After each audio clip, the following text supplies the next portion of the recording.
हमारा next video है practical transformer at no load.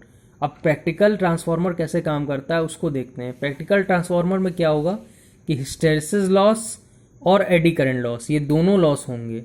ठीक है, हिस्टैरिसीस लॉस भी एक रेजिस्टिव लॉस है, एडी करंट लॉस भी एक रेजिस्टिव लॉस है। अब इसमें रेजिस्टेंस को कंसीडर किया जा रहा है, तो हिस्टैरिसीस लॉस और एडी करंट लॉस कंबाइन करके एक लॉस बनाते हैं जिसको कहते हैं आयरन लॉस और कोर लॉस, क्योंकि हिस्टैरिसीस लॉस इस कोर में होता है और एडी करंट लॉस भी इस कोर में होता है। एडी करंट लॉस क्यों होता है? सर्कुलेटिंग करंट की वजह से।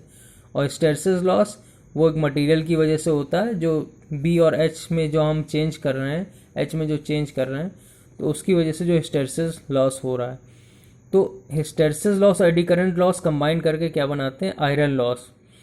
और आई स्क्वायर आर लॉस जो होता है उसको हम कॉपर लॉस बोलते हैं। जो इसमें भी हमने लोड अभी नहीं लगाया है, तो हम प्रैक्टिकल ट्रांसफार्मर की बात कर रहे हैं। आप सर्किट देख रहे होंगे, पिछले ट्रांसफार्मर जैसा सिमिलर दिख रहा होगा, लेकिन प्रॉपर्टीज़ में अंतर है, क्योंकि इसमें रेजिस्टेंस आ रहा है, उसमें हमने रेजिस्टेंस को कंसीडर नहीं किया है। ये फ़र्क है बस। यहाँ पे N1 नंबर ऑफ टर्न्स है, यहाँ N2 नंबर ऑफ टर्न्स है, यहाँ EMF इंड्यूस E1 है, यहाँ EMF इंड्यूस E2 है, V1 वोल्टेज सप्लाई किया, I1 करंट फ्लो हो रहा है। ठीक है, अब ये I1 यहाँ पे I2 को फिर से हमने, क्योंकि पिछले सर्किट में भी यही किया था, नो लोड जब हम लेते हैं तो नो लोड का मतलब लोड लगाया ही नहीं आपने। अगर लोड लगाया ही नहीं तो इसका मतलब है कि यहाँ ओपन सर्किट होगा। ओपन सर्किट होगा तो I2 करंट ऑटोमेटिकली ज़ीरो होगी। I2 करंट ज़ीरो होने पे भी हमने पिछले सर्किट में देखा था कि I1 करंट वो फ्लो हो रही थी, लेकिन इस बार I1 करंट को दो कंपोनेंट हैं I1 करंट के, और I1 करंट को यहाँ पे एक नया नाम दिया गया आई नॉट। आई नॉट नाम क्यों दिया गया है?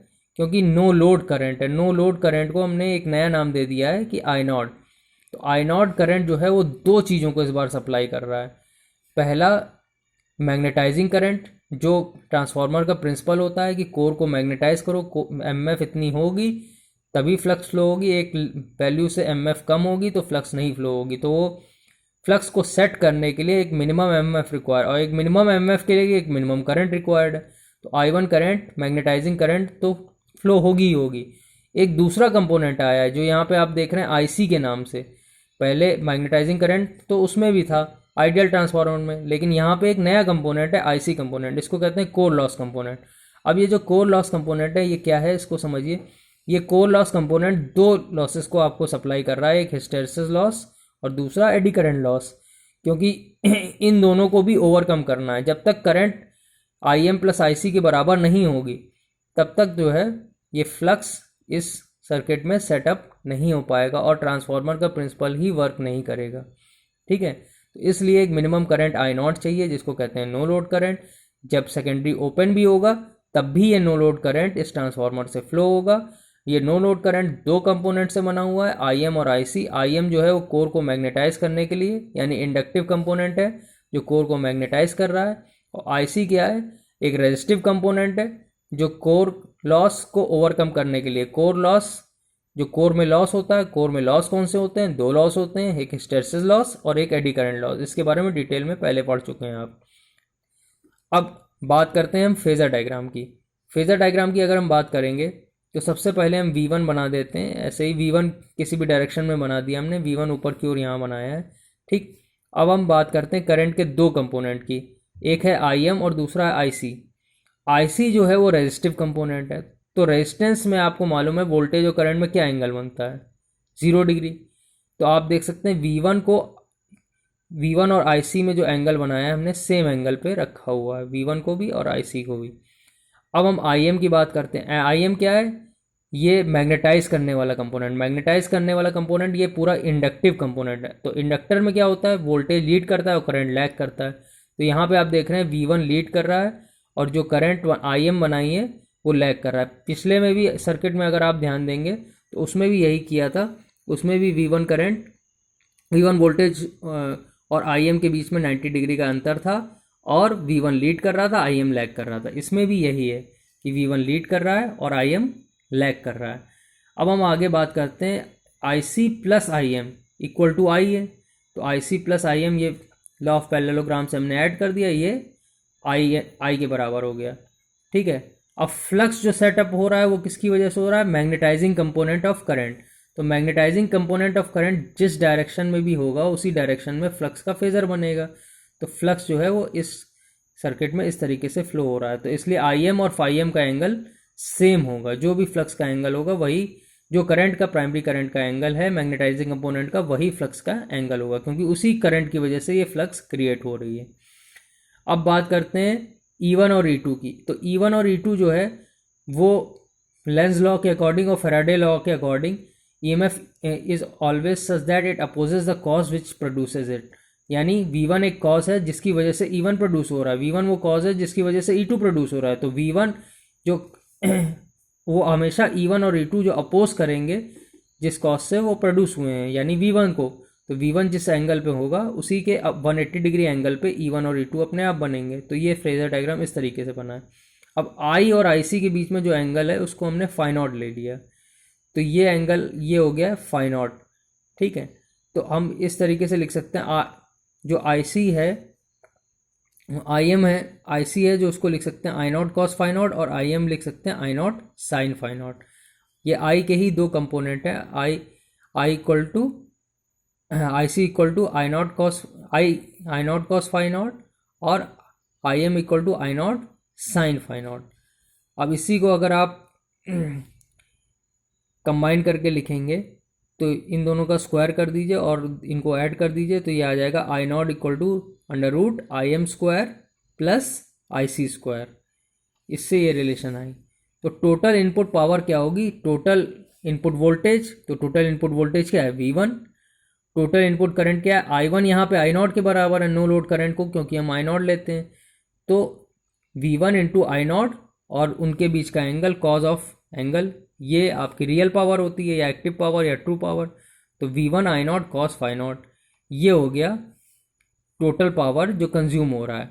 क्योंकि जब लोड नहीं लगा है तो करंट जो प्राइमरी खींचेगा वो बहुत कम करंट खींचेगा, वो 3 to 5% of full load current होता है। फुल लोड मतलब यहाँ पे पूरा लोड लगा दिया, जब पूरा लोड लगाएगा तो I2 करंट फुल खींचा जाएगा, I2 करंट जब फुल खींचा जाएगा तो I1 करंट फुल फ्लो होगा।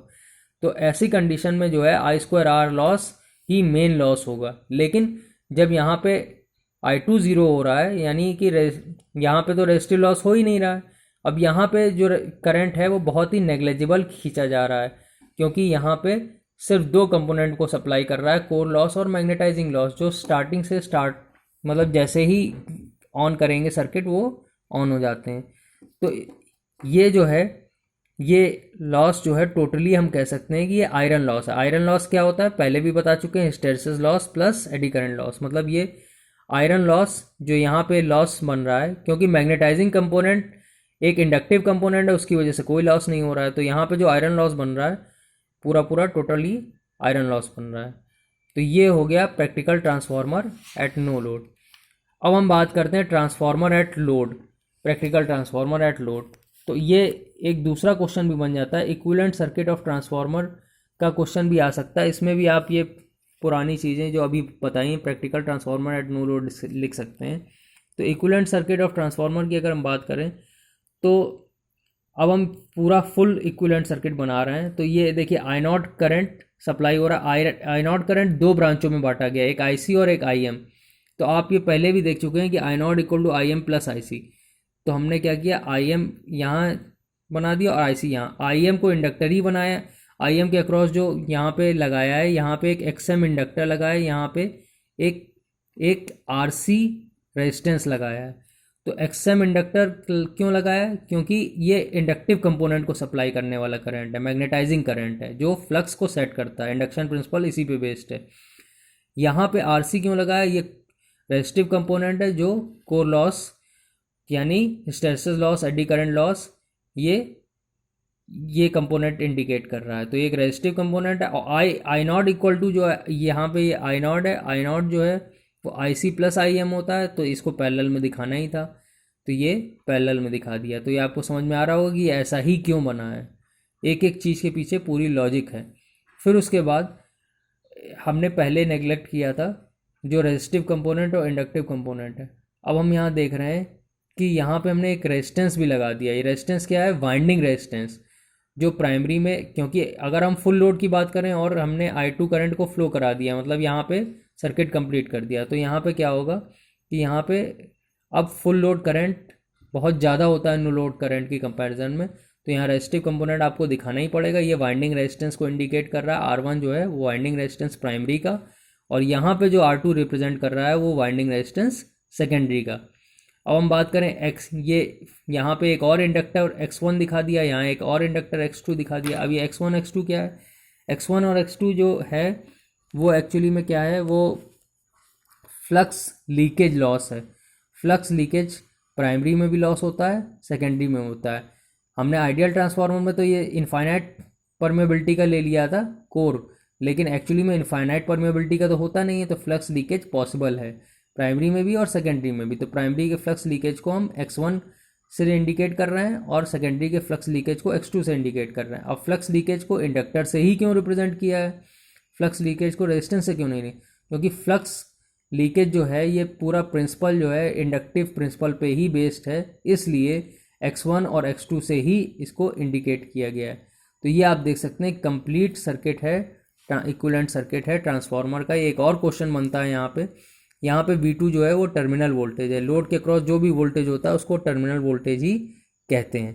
तो ये हो गया आपका इक्विवेलेंट सर्किट ऑफ ट्रांसफार्मर।